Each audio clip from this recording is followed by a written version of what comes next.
Hey, it's Rochelle. I want to address something about anxiety. Just this morning, I was watching, I think it was the Today Show or something, kind of had it on the background, and one of the anchors was talking about anxiety, and there was an article saying this is anxiety, it's just how I was made. And I wanted to take a minute to address that because while I think it's really important for us to accept certain things in life, 40 million Americans under normal circumstances, not with this recent COVID-19 scare, but under normal circumstances, 40 million Americans have anxiety. That is not just how we were made. I'm going to tell you that there are reasons why people find themselves with anxiety, and most of the time there are reasons that might be outside the realm of what we've already been told, and there are answers for those things. And so I want to tell you that anxiety can come from genetic variances, which if you identify the source of that,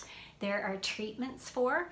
It can come from unresolved trauma, which when you identify the trauma, there are effective strategies for relieving that. It can come from life stressors or situations that we're in, and when we identify those, we can make changes.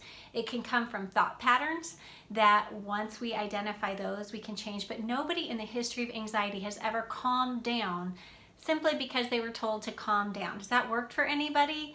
No. Wouldn't you like to understand? So I want to encourage you out there, especially now in this season where there's so much unrest and so much uncertainty. Anxieties are raising. We see raises in domestic violence. We see raises in suicide, rises in child abuse, and there's a lot we can do to manage our mental health that we may not be cued into. So the first step is finding the cause, and if you've taken this step, you're on the right path.